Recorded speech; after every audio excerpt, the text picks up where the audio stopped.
Hello everyone, how you doing? Jackie Bluhm here, independent Stampin' Up demonstrator. Thank you for shopping with me if you're some of my peeps. Today's video is going to be a little bit quicker, got lots to do today, but I wanted to show you some more Christmas. So today we are using the Shimmering Stripes. Really like this paper, I know it's hard to see. Last week I forgot to turn on my light. So hopefully this week is a little better. There we go. There we go. How's that? It's really pretty. It's kind of subtle. You can color it. I've seen a lot of people coloring it. So there's that. Oop. Hold on. Give me just a second while you're looking at this lovely paper to make sure that I am live. Have you ever noticed on Facebook now, it's in my group, there I am, in my group, it is not, you know, at the top of your feed, top of my group, it is not listing things, it's like 2 or 3 down now, my most current listing, which is really kind of weird. But anyway, okay, I'm online, yay. So I've noticed that about Facebook. If anybody knows how to fix that, let me know. So this is the DSP that is the Stitched Season. It is July's online exclusive, as was the last one I showed you. So I just look at the back of this. I have a couple tips for you. I look at the back of this and I just pull out all these colors. Cherry Cobbler, Old Olive, Peaceful Pine, Pecan Pie, Real Red, and Secret Sea. And then I pull out the paper I'm going to use, which is this one here. And I start picking out which element. I thought about doing a square, but then this next, everything around it loses its border if you go to this border right here. And then I thought, well, crud bunnies, but I don't want to lose, you know, or I could do a quarter and then I lose, you know, around it. So then I thought, okay, well, I'll just split the difference and go down the middle. So that way they all have like a little bit. And this one's really off, but whoops, got my fan on. This one's really off, but you can see what I was going for. I could have easily hadn't trimmed that last one off, okay?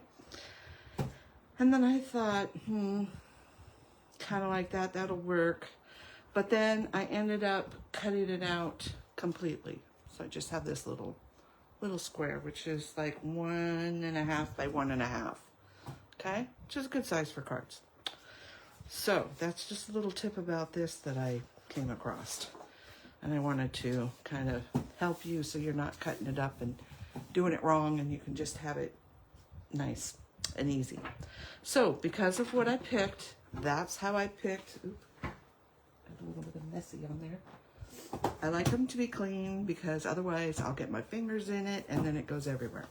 So this is Peaceful Pine and Cherry Cobbler. Those are the colors I ended up using because of what the colors were in my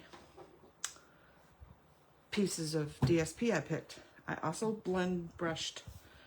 I used my blending brush and I used this pretty folder that I showed you last week, which is the Swirls of Magic.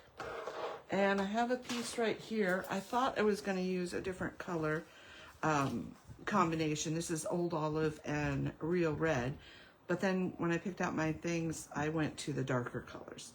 So as always, I just take my blending brush, dip it in my ink, and I start off the page and on the page, and then just blend out the rest of what I have in my brush, so that way it kind of coats the paper, gets it into the fibers, so that way your next dip will blend more easily and you won't get these kind of, you know, full smudging marks, which is what I got there, but it's okay.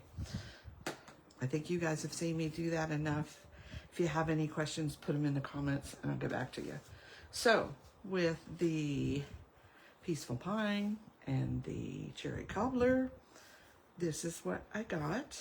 And yeah, that's going to get covered up, so don't worry about it. There's always a way to fix it, right? I also used my light Cherry Cobbler blend versus the dark.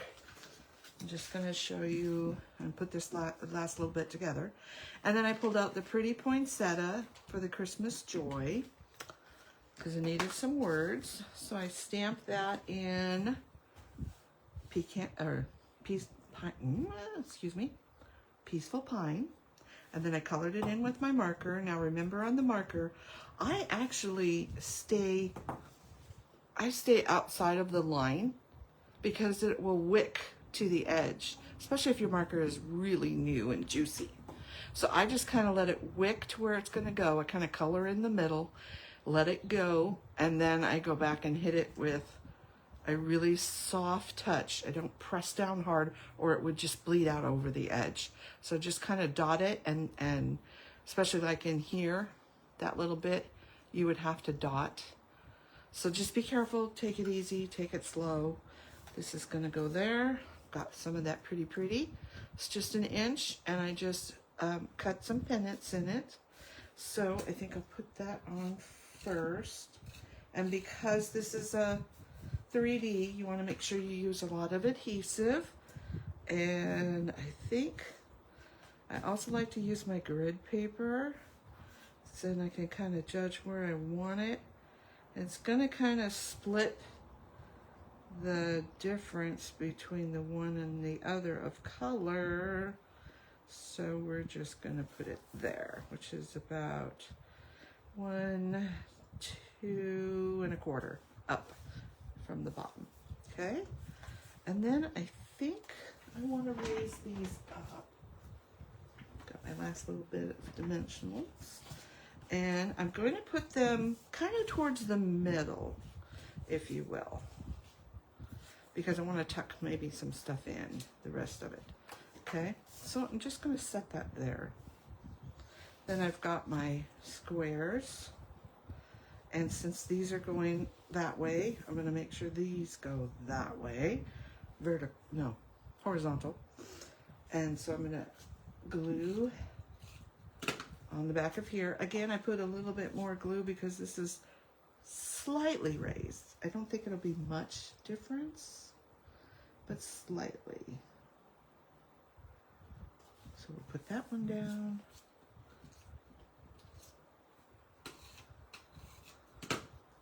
Got a little bit on the other side. And then we'll put this one down.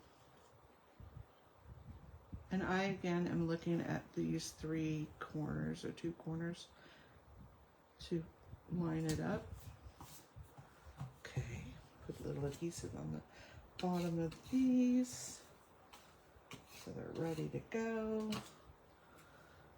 And I think, I think I'm gonna kind of have a little bit on and a little bit off. So I'm gonna put that on there, and this is nice because you can just roll your adhesive off of there. So I need it there and there. So I'm gonna use that little bit to help me roll off some of this, and I can even just leave that there. Okay, take this off. And we better put this down first. Those little backings. Anybody else have these little things everywhere? On the floor, on your feet, on your clothes. It's just the joy of that little piece. So I'm gonna put that right there. And then we're gonna add this. Nope, I wanna switch that. I want to take this off. You can if you're super careful, and if it doesn't work, oh well, you threw one away. Don't worry about it. Let's get some more adhesive on there because I decided to change my mind. That's okay. And I'm going to put this under here. There we go. And this one is going to have to go under as well. So my little birdie is gonna go. I want to be able to see most of my little birdie, but I'm also watching that little hole in the corner.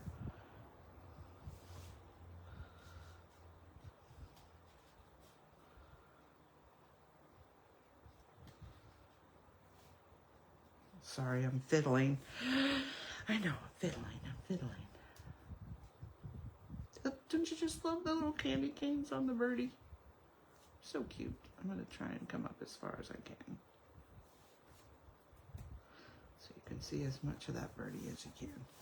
Normally I'd kind of try and hide it like this one, but I wanted to see the birdie. Okay. So there we go. Quick and easy Christmas card. You could do all of these at one step. All of these, all of those. Just mass produce them. I hope you enjoyed it. And let's see. I think I had one more card I can show you from Christmas stuff, if I can find it quickly. Let me see. Here it is.